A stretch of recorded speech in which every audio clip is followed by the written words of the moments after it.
les sépare les unes des autres, les habitants aussi de ces planètes.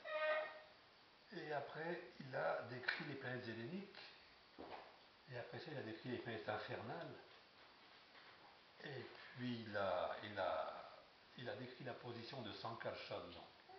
Il a décrit donc cette situation que l'univers est une sphère, un peu comme une noix de coco, on pourrait dire, à l'intérieur, si on avait une noix de coco. Et cette noix de coco, elle est recouverte des 7 éléments matériels qui composent cet univers matériel. Donc il y a une couche de terre qui fait un nombre très impressionnant de kilomètres. Une couche de terre, l'intérieur de l'univers lui-même, il fait 4 billions de kilomètres. Apparemment, Prabhupada dit c'est aussi confirmé par la science moderne. C'est à peu près 4 billions, c'est-à-dire 4 milliards, c'est ça 4 milliards de kilomètres.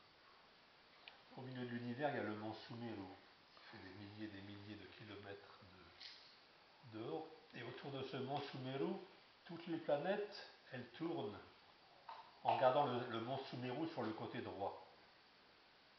La vitesse à laquelle elle tourne, elle est décrite en muhurta. Un muhurta, ça veut dire un moment. C'est des milliers, des centaines de milliers de kilomètres en un seul moment.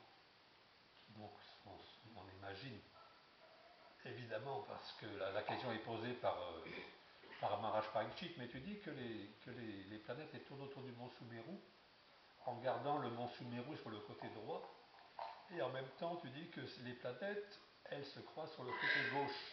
Tu dis mais ça semble contradictoire. Il dit comment c'est possible.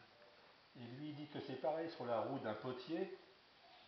En Inde il y a des potiers, ils font tourner une manivelle et la roue elle tourne. Et des fois elle tourne tellement vite que les choses qui sont dessus, il y a des fourmis, il y a des petits insectes. On a l'impression qu'ils tournent à l'envers, que la roue elle tourne vite et que les choses qui sont dessus elles tournent à l'envers. Donc il lui explique ça. Il a aussi d'autres questions par rapport au mouvement du soleil, comment le soleil il tourne, comment chaque planète est en contact avec le soleil. Il explique donc qu'au mois de donc les mois qui sont du printemps, on peut dire, le soleil disons qu'il y a deux mouvements pour le soleil. Le moment où il voyage vers le nord, tout en continuant à tourner, il voyage vers le nord. Et c'est la fin de l'hiver, c'est le début du printemps, et c'est l'été, jusqu'au 21, je crois c'est jusqu'au 21 juin. Jusqu'au 21 juin, le soleil il voyage vers le nord. Et donc la nature, on voit, elle manifeste ses effets.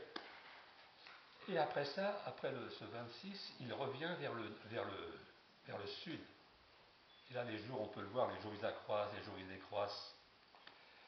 Et après, il explique que toutes ces planètes, ils sont maintenus par Sheshanaga, qui repose en dessous, dans l'univers, sur l'océan Garbhodaka. Et ce Sheshanaga, donc, il est issu de Narayan.